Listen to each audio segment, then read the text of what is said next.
Hi everyone, Namo Myoho Renge Kyo. Thanks for being here. All right, another short go show. Um, this one titled "On Recommending This Teaching to Your Lord and Avoiding the Offense of Complicity in Slander."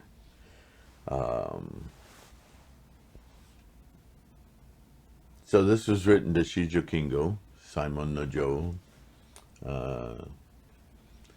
a very important disciple, student of Nichiren's, a very ardent supporter of Nichiren, but also a samurai who lives by the sword, and who is, after all, a warrior who murders on at the behest of his employer, his landowner, his lord. So it's a not a unique situation at the time in 13th century Japan, run by a shogunate and just samurai as a form of governance. But certainly, in light of Buddhism, not an ideal situation. This is a short go show, as I said, but it's an opportunity for Nichiren to teach yet another facet, another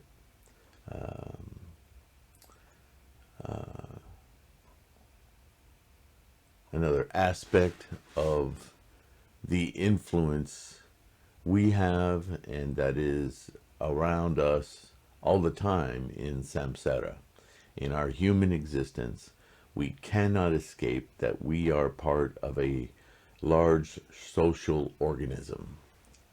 I say organism because we tend to think in modern times of ourselves as autonomous, independent beings, even if we're members or part of or associate with actual groups from the PTA to political groups, ideological groups, churches.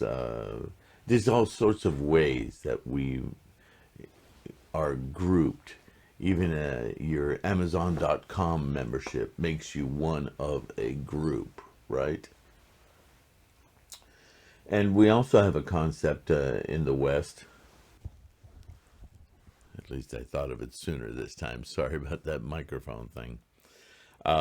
We have a concept in the West of guilt by association, if you will. All of these things are about the way we inter-influence one another. One could argue, though, that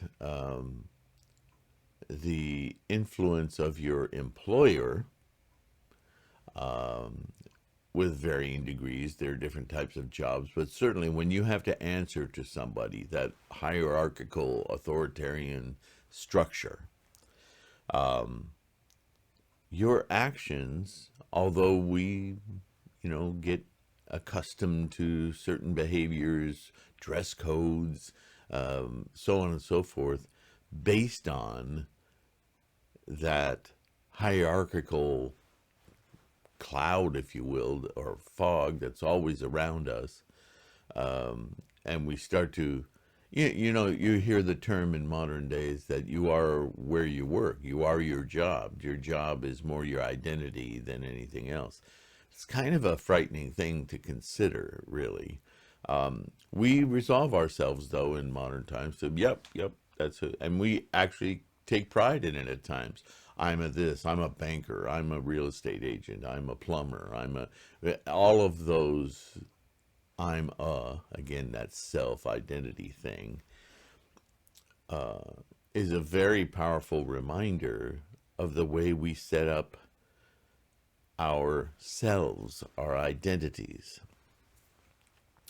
There's a tremendous amount of observation of that in Buddhism, because we slide in and out of these things and without really being conscious of what we're actually saying about the value of our lives, and both in the way they affect others and the way we're influenced to take on those mantles, right? So certainly, getting back to the Go Show, being a samurai is a very charismatic, charged identity, isn't it? Um, the Bushido Code, which is something the samurai followed, was basically you get up every morning knowing this is the day you're going to die. Not because you set out to find a situation where you would kill yourself or be killed, but because with that mindset, um, the idea was that if you were to be slaughtered in that particular day, um, you would minimize the sense of loss, and you would be prepared for it, whatever that means, so that conversely, you would live every day with the preciousness of the moment of being alive, so that you would never be caught off guard, that if you were to die in this day, that you would be fully aware of the preciousness of your life, not caught sleeping, in other words. It's a very bizarre thing when you break it down this way. But as far as Buddhism goes, um, Buddhism works very, throughout all the teachings, very adamantly to bring us to the realization that each moment of life is the greatest um, opportunity, the greatest thing to experience, to be in, to savor. And so it's immensely contradictory to the idea that one's job is to be prepared for death and to reap or wreak death at the will of another. Um, I just I can't imagine the internal pressures on a samurai to practice Nichiren Buddhism, or any Buddhism for that matter, but certainly in Nichiren's day. So for Nichiren, Shijo Kingo is a very important student, not only because of the support that he was getting from Shijo Kingo, but just ideologically, philosophically. Shijo Kingo was for Nichiren and other samurai, but in this case, Shijo Kingo, a microcosm of Japan, of the entire world in his day. The difficulty of ascribing to a philosophy that seems to contradict everything about ordinary, quote unquote, life. So again, we're confronted with this: how do you navigate your Buddhist practice with such strong influences around you? And more to the point in this Go Show, when you practice Buddhism and you find this value and you find this awakening of how amazing life is, and how this practice, you have such deep appreciation for this practice when that starts to gel in your mind that you want to tell people about it, right? Especially in our early practice, but throughout, we get very almost giddy about, you got to know that, you got to try this. It's amazing, right? So with that comes a slight note of caution from your leaders, your teachers, yourself as you practice. In our world situation, it's not always ideal to spread the teachings, right? It can be daunting. And so we ask ourselves the question, how should I do this? Who should I do this? When should I do this? Right? Am I well versed enough? Am I knowledgeable enough? Am I experienced enough to, the moment I open my mouth about this to someone, be able to be resilient against pushback, or even just questions? What if somebody's really interested? What do I do then, right? So again, study builds confidence, builds understanding, and as you've heard many times, we spread, we teach, we share these teachings to the best of our abilities. We don't put, we have to work to not put pressure on ourselves to be the oracle, the know-all, right? We're gonna have questions that we can't answer. Simply life experience, not even directly Buddhism. But say that's why when we practice shoju or even shakabuku, we do so through our own life experience. So we can use examples from our own lives. But if we try to extrapolate Buddhist understanding and teachings to someone else, we have to always remind ourselves that we all have our own path. We all have our own ways of understanding. What we're trying to encourage isn't just some idle repetition of some practice. What we're trying to encourage is somebody taking on the path to discover their own insights. That's the power of Buddhism. So with that in mind, what we do as we share Buddhism is unlike anything else. We don't just didactically say, do this, do that, this is how it works. You can't tell somebody how it works. You can only tell them to investigate for themselves how it works, because they're their own teacher, right? So when we share Buddhist practice, what we do is we offer. We offer and we suggest. And we indicate sources, and we allow others then, more like an invitation, not an authoritarian dissemination of information, rules, and guidelines. We guide those people, those others, toward their own path, because they're the only ones who can discover it. You can't show it to them. Now, knowing all of that, there's still a lot of charisma in telling your employer that they should, that they could. How do you approach your employer to get them to adopt a path of Buddhism? How much salesmanship should be involved in that?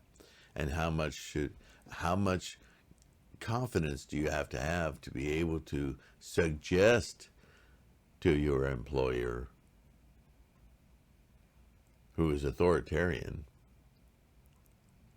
how valuable this practice could be for them? Well, already just the way I said that is a little softer than what you might initially think, right? You have to remove the perception of arrogance, right? I mean, there's a difference between going to your boss and going, "Hi, boss, by the way, you should be Buddhist." Right? I mean, that might work in some instances. Absolutely. But probably not the most likely. You may start by just identifying yourself as Buddhist. Did you know I'm Buddhist? It's a really amazing practice. If you're ever interested, that's the fine line, right? If you're ever interested, I'd love to share some stuff with you. Anyway, back to work. Right? But that alone is extremely powerful.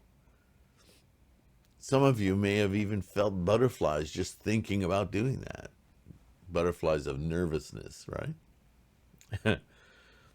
So that's a whole subject, another video and so forth. But it's touched on in this Go Show, and it's something that's repeated throughout Buddhism in many, many ways. But it's all about this influence thing and complicity. Complicity is the key word here. Complicity is our motivation to take that chance. It's our bodhisattva practice. Complicity. Complicity in Buddhism isn't just an individual that you associate with. Complicity in Buddhism is your entire social structure. Because even if you don't know everyone in it, you are influenced by it. That's a much larger idea, isn't it? And this is why bodhisattva practice is key. Because it is very simply the realization that you are not a singular organism. You are part of a much larger organism. And so what you do and how you interact with that organism of which you are a part is exceedingly important. But it doesn't come without challenges. That's samsara. So, let's read this Go Show now with all of those things in mind and see if certain things don't become clearer, specifically with this situation. So Nichiren begins. I have received the 2,000 coins. Right off the bat, we know Shijo Kingo is a pretty important supporter. The foremost treasure of sentient beings is none other than life itself. So this is what you hear me saying all the time, the preciousness of life, right? To say this as the opening statement to a samurai warrior, just keep in mind that this is where this dialogue takes place. It's not a dialogue, it's a letter, but you understand. He goes on, those who take life are certain to fall into the three evil paths. Take life. In other words, murder. That is why the wheel-turning kings observed the precept of, quote, not to kill, as the first of the 10 good precepts, and why the Buddha taught the 5 precepts at the beginning of the Hinayana Sutras and made, quote, not to kill, end quote, the first of them. The Buddha also taught not to kill as the first of the 10 major precepts of the Mahayana Brahmanet Sutra. The lifespan chapter, now we come to Myoho Renge Kyo, of the Lotus Sutra is the one that represents the merit of the Thus Come One Shakyamuni's practice of the precept not to kill. So this is a very profound precept, or an accepted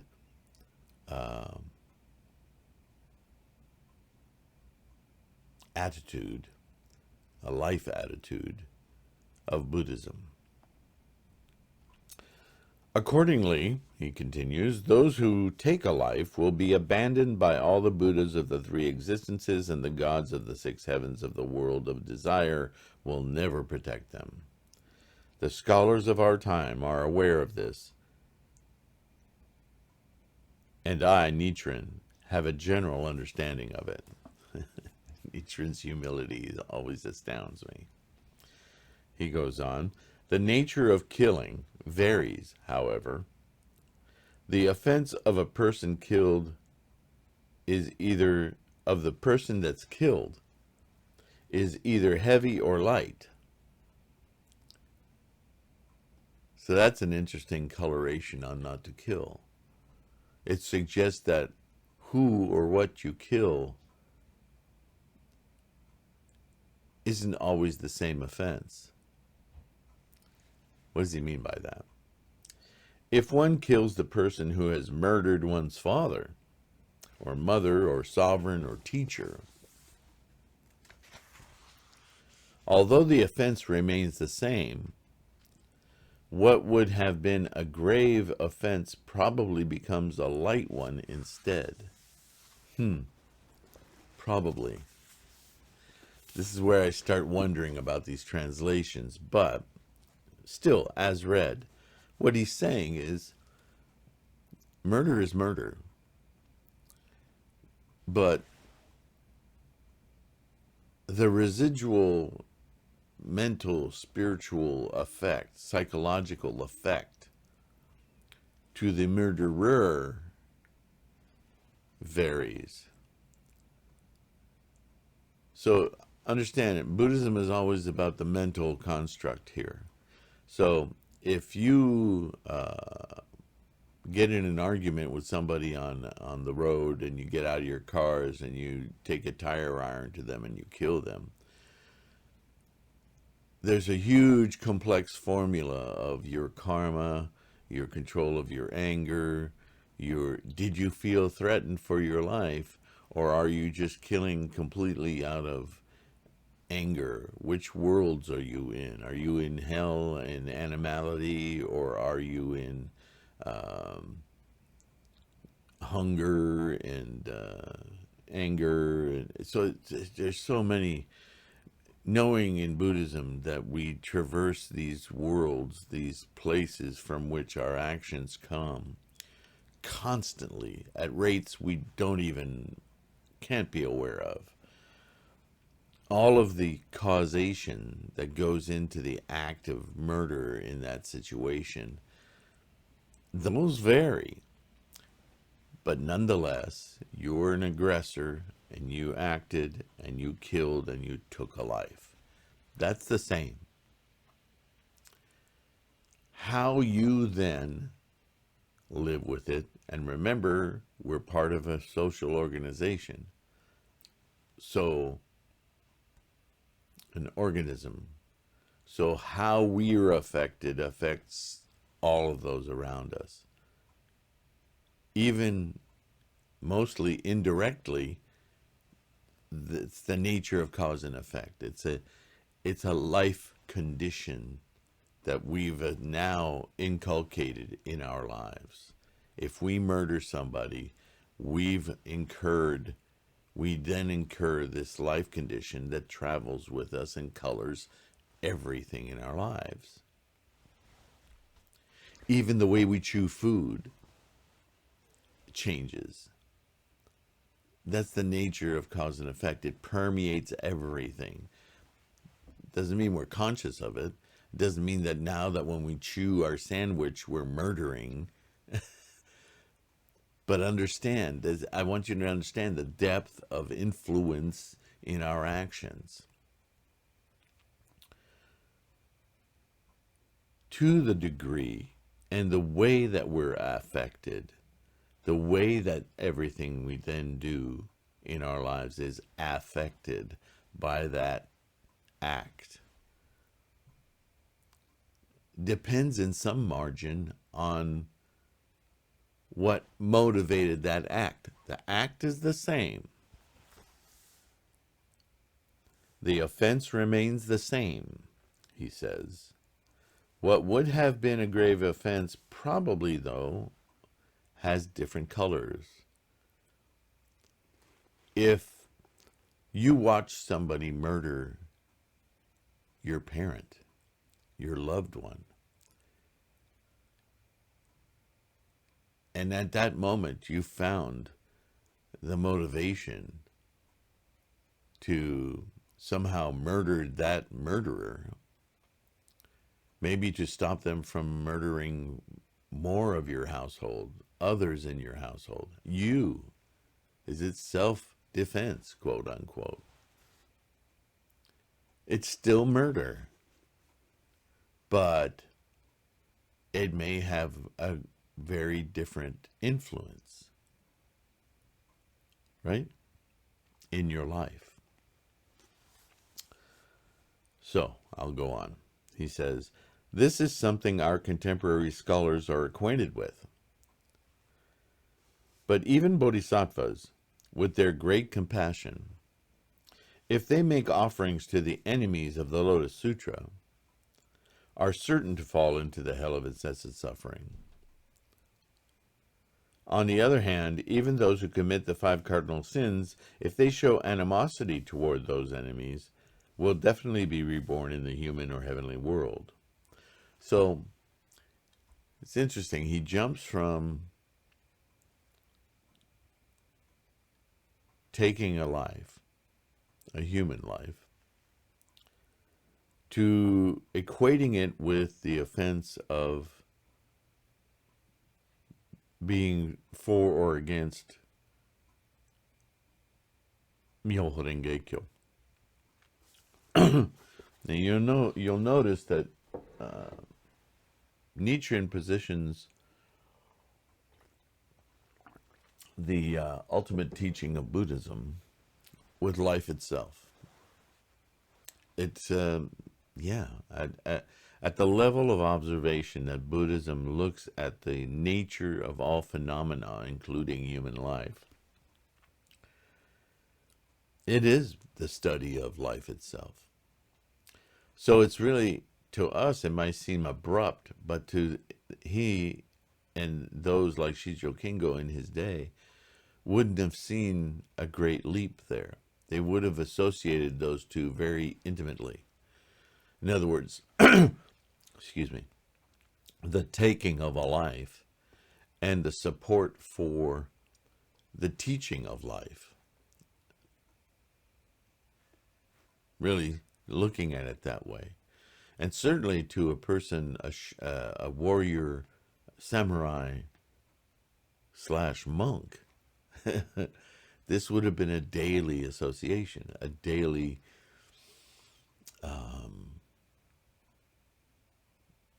antagonism in the mind, right? So Nichiren goes there very, very quickly. So he's saying, you're a samurai and you have to deal with murder constantly in your everyday life. And whether you murder or witness murder or do murder at the behest of your Lord, these are various depths of karmic cause that you're making. They vary. They're all ultimately murder. But hey, look, we have teachers here in Japan who are actively working against Myoho Renge Kyo, working against the Lotus Sutra, working against Nichiren, working against this life-giving, life-understanding preciousness, and they're making no less a cause. They're making no less an influential decision when they choose to go against the ultimate teachings of Buddhism. They are like killing, taking life. Wow, that's a lot to chew on right there, isn't it? That's how important this practice is.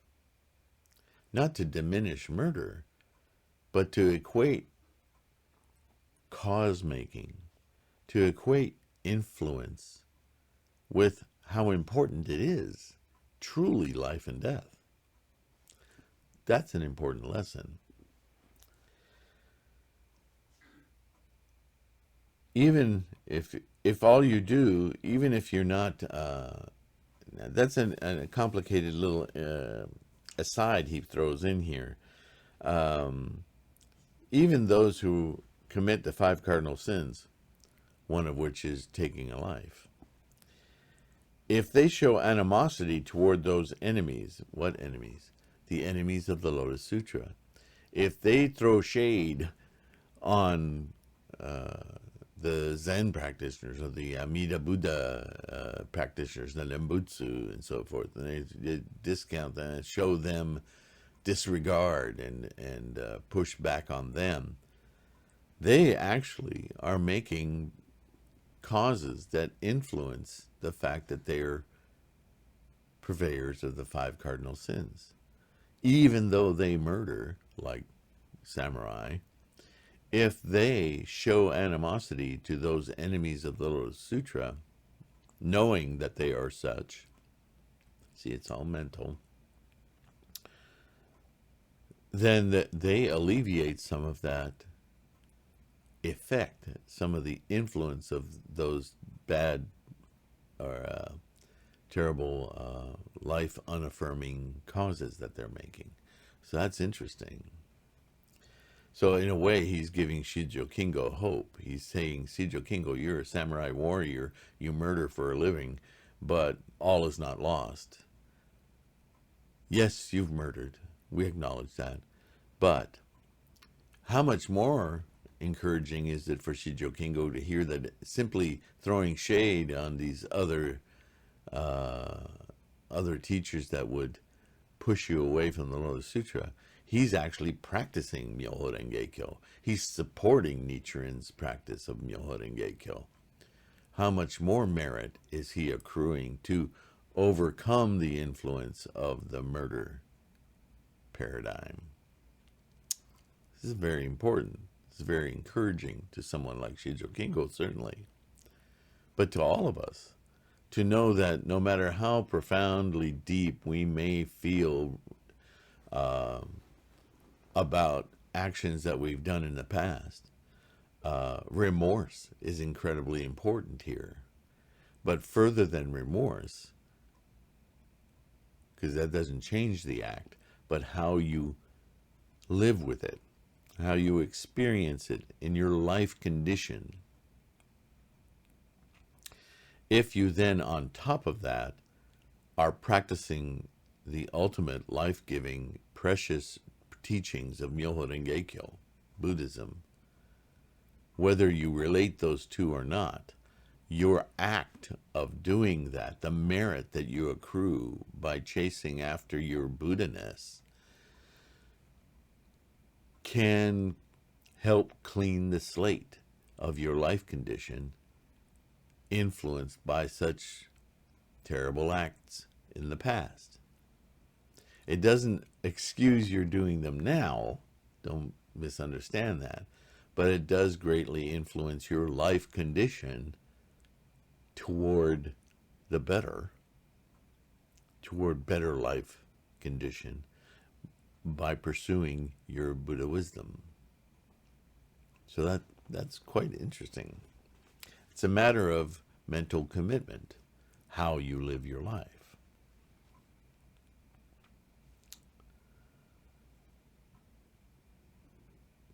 King Senyo and King Possessor of Virtue, who had destroyed, respectively, 500 and countless enemies of the Lotus Sutra, became Shakyamuni Buddha in this world. So that's interesting. He drops Shakyamuni Buddha's name as a concept rather than an individual. His disciples, such as, now he is talking about Shakyamuni, his disciples such as Mahakashyapa, Ananda, Shariputra, Madgalyayana, and other countless followers were people who, at that time, were in the vanguard, defeating the enemy or killing them, injuring them, or rejoicing in the fight. Just like Shijo Kingo, right? The monk realization of virtue became Kashyapa Buddha. He was a votary of the Lotus Sutra of great compassion, who at the time urged King Possessor of Virtue to attack the enemies of the sutra as if they were the ones who had betrayed his father and mother in a previous life. So that's interesting. Nichiren basically saying that if your fight as a samurai is to uphold the teachings of the Lotus Sutra, the nature of your, what did he call it before, your offenses, although they remain the same, have very different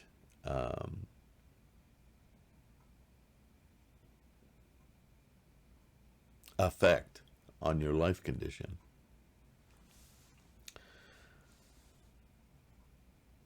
There's a lot of, this is interesting, this is an aside, but you know, a lot of people in the West think Buddhists are all pacifists. Don't eat meat, abhor conflict and war. All of that isn't untrue, but it's not solely true. because Buddhism was founded by, Siddhartha was the prince of a warrior clan.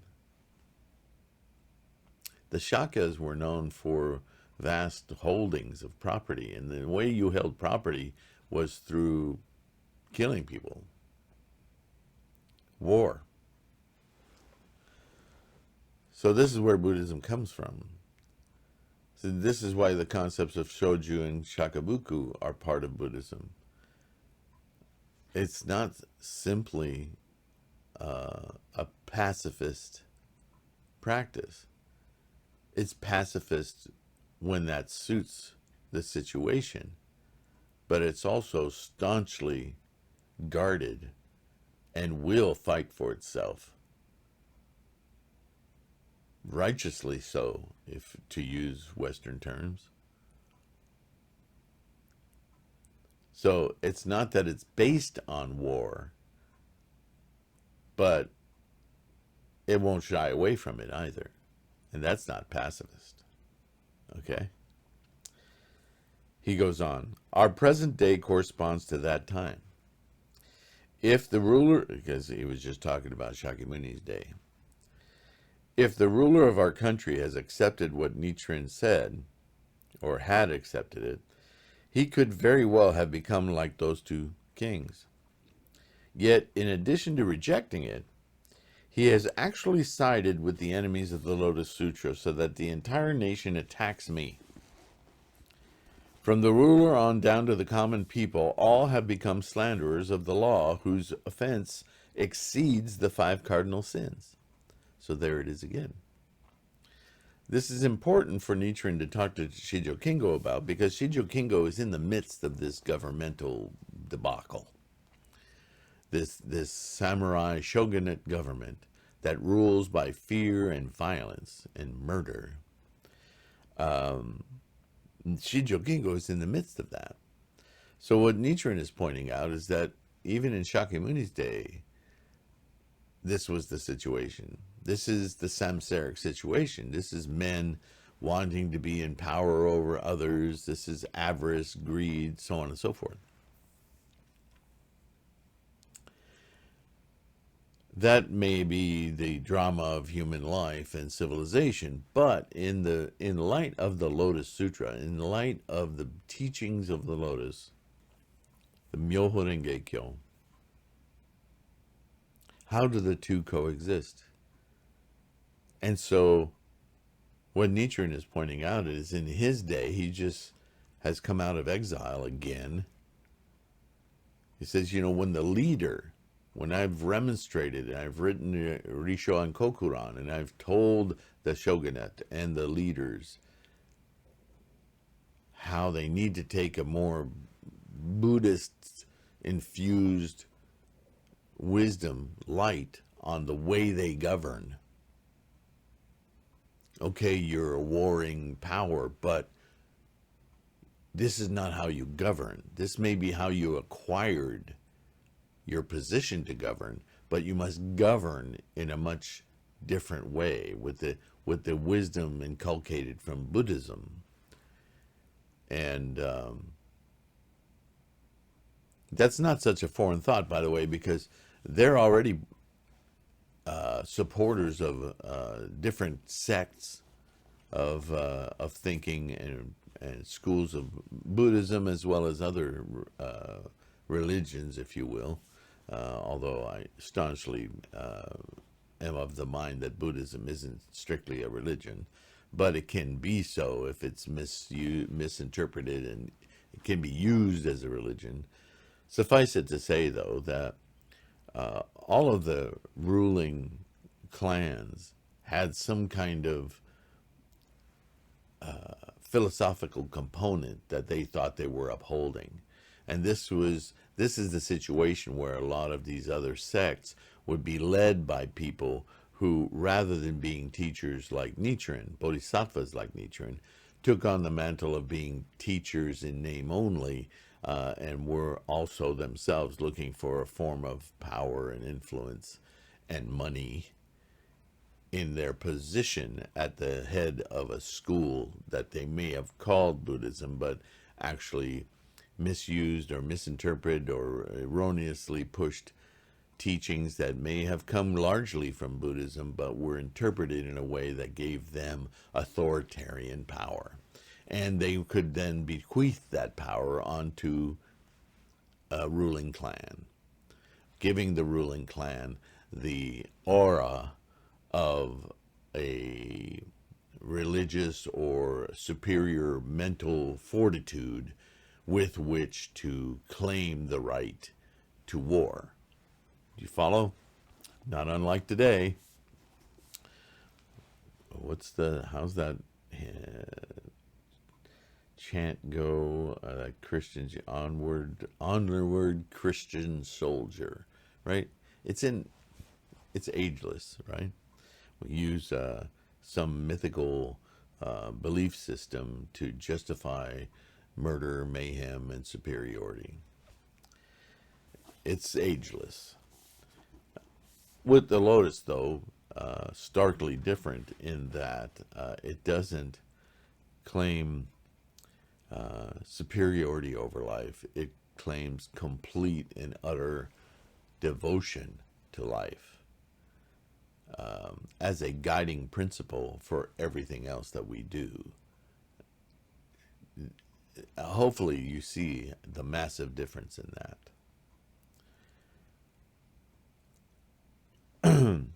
So, how does this pertain to Shijo Kingo? Well, he's a servant of the ruler, and the ruler, if he tells Nichiren to blow it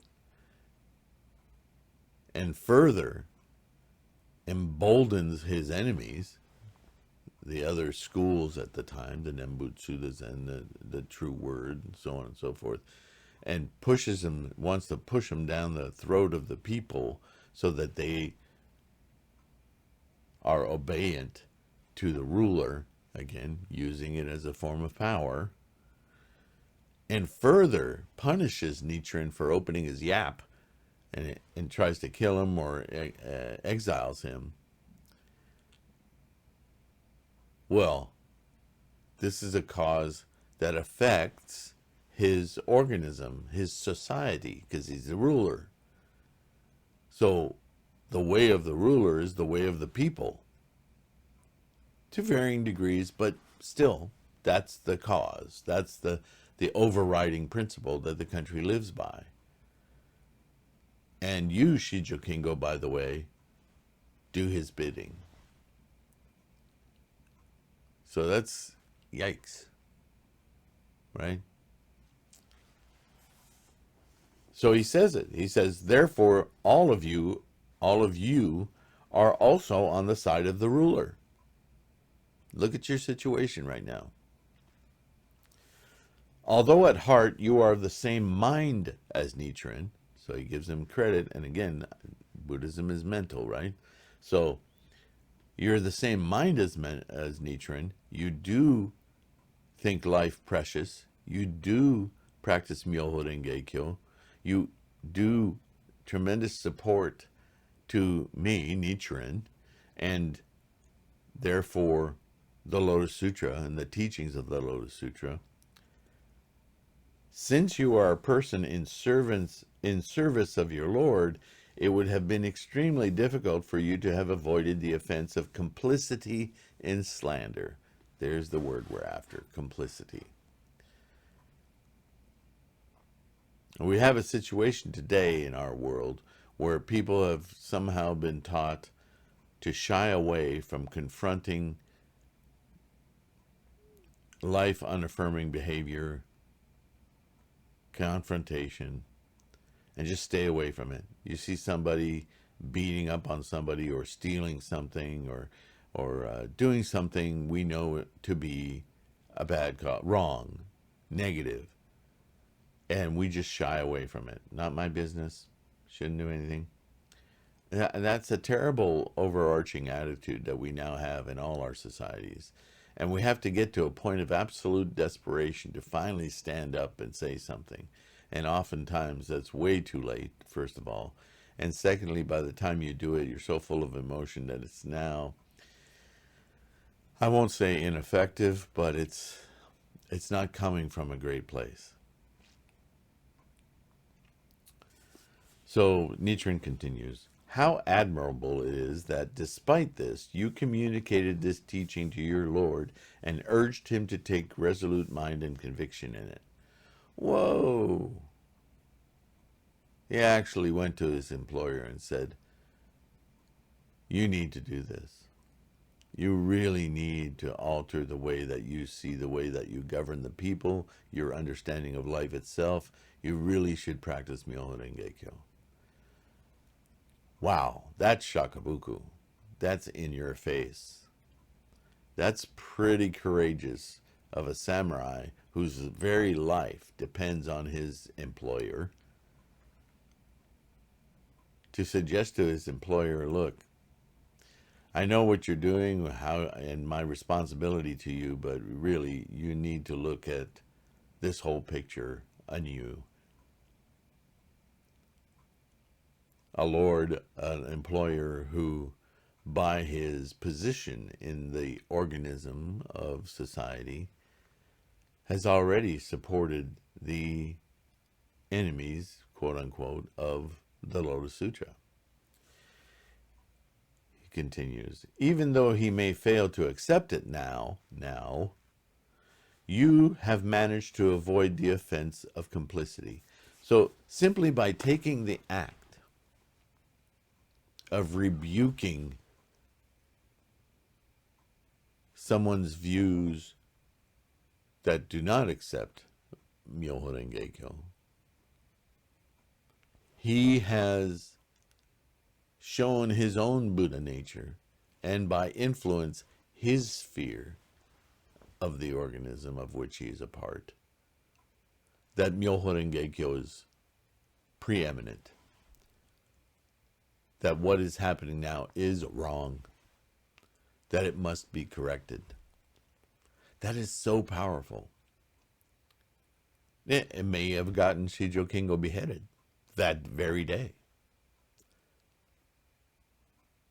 It's not that he didn't care about that.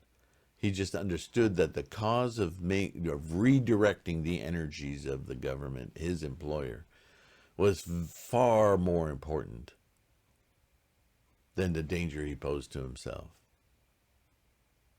It's quite something.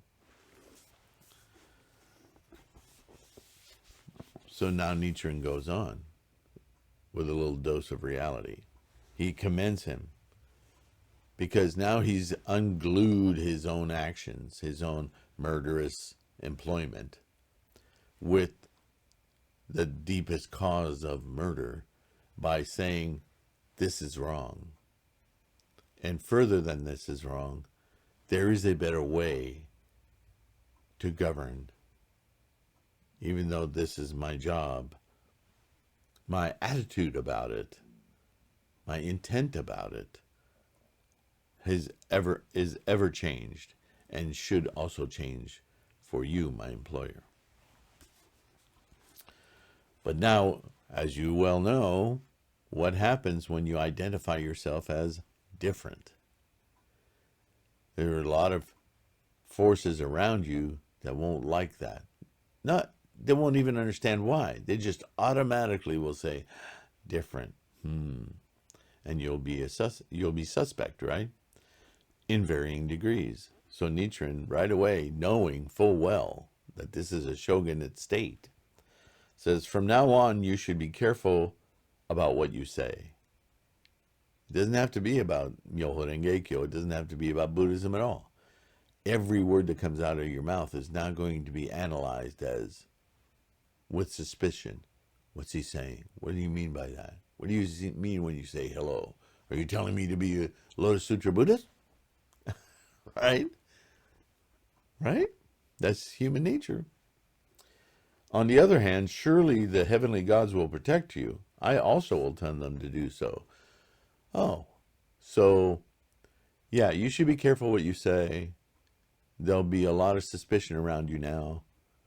But also, you're likely to be less reproached simply because of the nature of what you are reproaching. There is so much value in what you just did that even those who are suspicious of you will also be curious maybe he's got a point there. And that's what we would say in these writings is the point of Buddhist gods, Buddhist protection, heavenly God protection. Those aren't actual gods. They're not actual deities. They are that aura. That aura. How do you name that aura around you that you have when you make certain causes? Some will want to detract from you. Others will. You're affecting your organism, right? So he goes on here, last paragraph, and yeah, it's time to finish this. He goes on, determined to take every possible precaution. You've made a great cause. Now it's time to understand how great that cause is. There's always consequence, right? Those who hate you will be increasingly vigilant in watching for a chance to do you harm, because you just gave them a reason. Put a stop to all drinking parties at night. Interesting. Alcohol rears its ugly head. What dissatisfaction can there be in drinking sake alone with your wife? In other words, don't have these big ruckus parties where people get out of control. If you want to have a drink, stay at home with your wife and enjoy a drink. This is very moderate advice, right? Do not let down your guard when you attend banquets with others in the daytime. Your enemies will have no opportunity to attack you apart from your drinking. You cannot be too careful. With deep respect for Nichiren. So, that's an interesting little aside lesson at the end there, isn't it? Drinking, drugs, anything that dulls the mind, produces in us humans a regression in the dignities of our life. So without dignity, we revert to our animal nature, and unfortunately, as human beings in samsara, our animal nature is usually violent. And if we have one overarching problem in the world today, it's violence. It turns its head everywhere. So the last thing you want to do is not only not encourage it, but you don't want to be, what was it Mr. Miyagi said in Karate Kid? Best way to avoid fight, no be there. This is what Nichiren is telling Shijo Kingo. Now that you've made this phenomenal cause, you will send ripples of the effect of your cause of shakabuku with your employer. Save that he doesn't kill you. Save that he lets you, because he respects you, consider your opinion, even though he's not acting that way now. And he may not, never, as Nichiren said, he may not heed your advice. But the fact that you've done it, you will affect everything living in your environment, because you are not an independent creature. You are part of a larger organism, a society, and you affect it by your actions. And they will now perceive you differently. Well, when human beings are at their base nature, they react to their own fears. And if their fears amount to you're a threat, they will come after you. If their fears amount to he may be a good teacher, he may teach me something deeper about my life, you become a positive influence. Those people may not come to you, but they will be alerted to something more profound. And they may eventually either practice Myoho Renge Kyo or at least endeavor to learn about it.